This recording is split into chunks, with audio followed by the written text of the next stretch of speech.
22واں پارہ سورۃ الاحزاب۔ اعوذ باللہ من الشیطان الرجیم، بسم اللہ الرحمن الرحیم۔ تو اس آیت میں چھٹی خصوصیت بیان کی، فرمایا ترجی من تشاء منہن، آپ دور کر دیں جس کو آپ چاہیں ان بیویوں میں سے، آپ نہیں اس کے حقوق ادا کرتے، دور کر دیں۔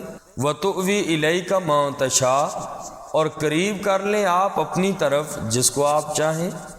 وَمَنِ ابْتَغَيْتَ، اور جس کو آپ طلب کریں، مِمَّنْ عَزَلْتَ، ان میں سے جس کو آپ نے الگ کر دیا تھا، الگ کر دیا پھر آپ بلا لیں۔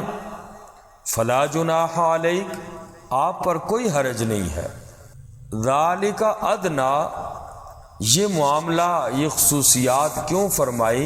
ذَلِكَ أَدْنَىٰ، یہ زیادہ قریب ہے، أَن تَقَرَّ أَعْيُنُهُنَّ، یہ کہ ان کی آنکھیں ٹھنڈی رہیں، آپ کی بیویوں کی آنکھیں ٹھنڈی رہیں۔ وَلَا يَحْزَنَّ، اور وہ غمگین نہ ہوں۔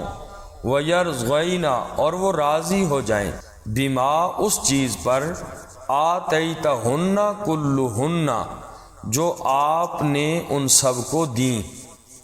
یعنی اصل بات یہ ہے کہ جب امہات المؤمنین نبی پاک کی بیویوں کو معلوم ہوگا یہ مسئلہ کہ نبی پاک پر بیویوں کے درمیان مساوات اور برابری حقوق میں کوئی ضروری نہیں، بیویوں کو جب یہ پتہ چلے گا، اس کے باوجود آپ صلی اللہ علیہ وسلم اپنی طرف سے ان کے درمیان مساوات کا سلوک فرما رہے ہیں، تو یہ بات ان بیویوں کے لیے خوشی کا باعث بنے گی کہ دیکھو کہ آقا علیہ الصلوۃ والسلام پر کوئی پابندی بھی نہیں، اس کے باوجود بھی آقا علیہ الصلوۃ والسلام ہمیں وقت دے رہے ہیں اور ہمارے حقوق پورے کر رہے ہیں۔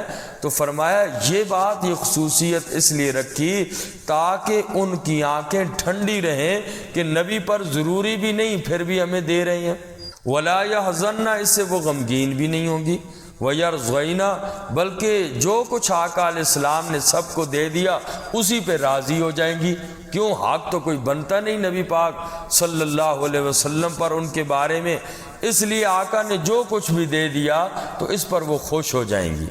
وَاللَّهُ يَعْلَمُ مَا فِي قُلُوبِكُمْ، اور اللہ تبارک و تعالی جانتے ہیں جو کچھ تمہارے دلوں میں ہے۔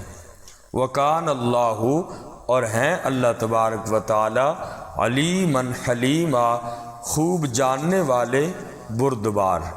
اللہ تعالی الحمدللہ رب العالمین، ربنا تقبل منا انک انت السمیع العلیم وتب علینا انک انت التواب الرحیم۔ ربنا هب لنا من ازواجنا وذریاتنا قرۃ اعین واجعلنا للمتقین اماما۔ تمام مرحومین کے لیے دعا فرمائے اللہ تبارک و تعالی پوری امت مسلمہ کے مرحومین کی کامل مغفرت فرمائے، بالخصوص حاضرین مجلس میں جن کے والدین دنیا سے چلے گئے، اللہ ان سب کی قبروں کو منور فرمائے۔ ہمارے درس کے جو ساتھی اللہ آپ کے پاس پہنچ چکے، اللہ ان کی قبروں کو بھی منور فرما، آخرت کی منزلیں آسان فرما، مشکلات اور تنگیوں کو اللہ آسان فرمائے۔